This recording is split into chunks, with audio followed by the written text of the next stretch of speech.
Hi everyone, I hope you're really doing well. Today we are going to cover another short and very simple poem which name is I Love You. And this poem has been written by Nazim Hikmat. So without wasting any time, let's get started.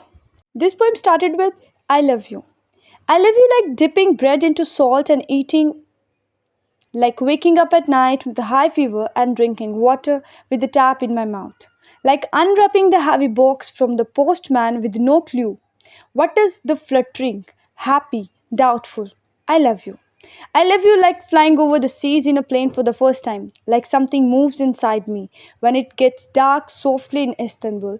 I love you, like thanking God that we live. So, this poem I Love You by Nazim Hikmat described the intense and multi-faced emotions associated with love. The speaker compares the love to a variety of experiences, such as a dipping bread into salt, waking up with fever, drinking water, unwrapping a mysterious packaging, or flying over the sea for the first time.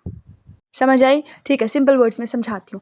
Nazim हिकमत कहते हैं अपने प्यार की जो intense जो multi faced emotions हैं उसे शो कर रही है और वो कहते हैं कि मैं इस तरह तुमसे मोहब्बत करता हूँ जिस तरह एक ब्रेड को सॉल्ट के अंदर डिप करके खाया जाए। मैं इस तरह तुमसे मोहब्बत करता हूँ कि जिस तरह किसी को बहुत रात को तेज़ फीवर और वो पानी पीना चाहता है और फिर वो उठ के पी लेता है, ठीक है? मैं तुमसे इस तरह मोहब्बत करता हूँ, मेरी मोहब्बत की शिद्दत इतनी है कि अगर पोस्टमैन कोई एक हैवी बॉक्स लेके आया हो जो कि रैप हो और उसे अनरैप करना हो और कोई क्लू ना हो कि उसके अंदर क्या है, तो वो जो फ्लटरिंग, वो जो कन्फ्यूजिंग, हैप्पी, शक वाली जो फीलिंग्स होती हैं ना, पता नहीं वो कंपैशनेट होती हैं, पता नहीं वो हैप्पी होती हैं, पता नहीं अंदर क्या होगा, वो जो एक एक्साइटमेंट वाली फीलिंग होती है ना, वो वाली मेरी फीलिंग है और मुझे नहीं पता चल रहा कि ये क्या फीलिंग है। Like this is how he love someone, ठीक है? फिर वो कहता है I love you like flying over the sea in the plane. मैं तुमसे इस तरह मोहब्बत करता हूँ कि जिस तरह फर्स्ट टाइम कोई बंदा प्लेन में बैठता है और उसकी खुशी का कोई ठिकाना नहीं होता।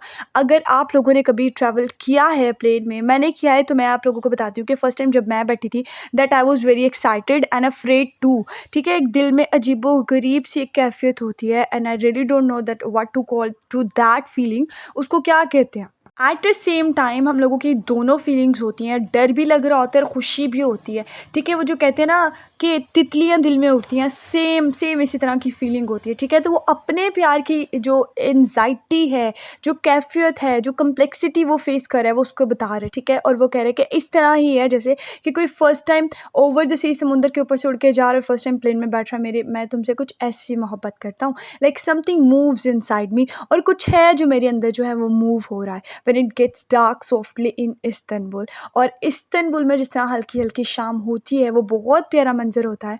तो इस तरह की जब वो एक वाइब्स आ रही होती है ना, मेरी ऐसी वाइब्स है, मैं ऐसी तुमसे मोहब्बत करता हूँ। आई लव यू, मैं तुमसे प्यार करता हूँ, like thanking God that will live. और मैं तुमसे इस तरह की मोहब्बत करता हूँ कि मैं खुदा का शुक्र करता हूँ। ये इसी तरह है कि जैसे हम खुदा का शुक्र करें कि हम जी रहे हैं, ठीक है? इस तरह की मोहब्बत करता हूँ। तो in simple words, the speaker compared their love to a variety of experiences. And he used vivid imagery, ठीक है? इसके बाद वो सेंसरी डिटेल जो उसने बताई हैं हर एक एक्सपीरियंस की, बड़े उसने माइनर सी छोटी छोटी बातें बताई हैं, बड़े ही ईजी वे में उसने अपने प्यार को समझाने की कोशिश की है। ये क्या बता रही है, ये एसोसिएट है क्या उससे, लव से। और जैसे मैंने आपको बताया इसके अंदर एक स्पिरिचुअल एलिमेंट है, तो वो कौन सा एलिमेंट है जो कि लास्ट लाइन में लिखा है, like thanking God that we live, कि ये मेरा प्यार इसी तरह है कि जैसे मैं खुदा का शुक्र कर रहा हूँ कि हम जिंदा हैं, यानी कि एक स्पिरिचुअल एलिमेंट, एक स्पिरिचुअल रिलेशनशिप दिखा रहे हैं, एक कि हमें किसी और तरफ टर्न आउट कर रहे हैं कि वो किसके लिए उन्होंने ये पोएम लिखी है।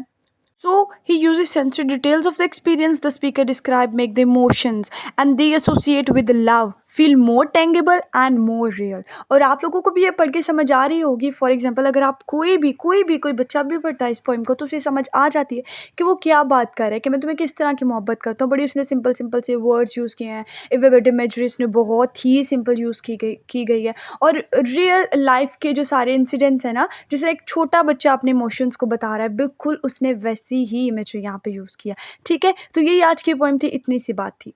So now if we talk about the theme, so there are multiple themes in that poem, so let's discuss one by one. तो सबसे पहले थीम हमारे पास लव का आ जाता है, लव की बात हुई है। उसके बाद सेंसरी एक्सपीरियंस मैंने आप लोगों को बताया किस तरह यूज़ हुए हैं। इसके बाद एम्बिगिटी यानी क्लियरनेस नहीं है, मिस्टीरियस है। इसके बाद ग्रैटिट्यूड का थीम आ जाता है। इसके बाद ट्रांसफॉर्मेशन का थीम आ जाता है। और लास्टली हमारा जो थीम है वो इमोशंस का है। So this is all about today's theme and about the poem. Stay tuned for more such video. तब तक के लिए खुदा हाफिज़।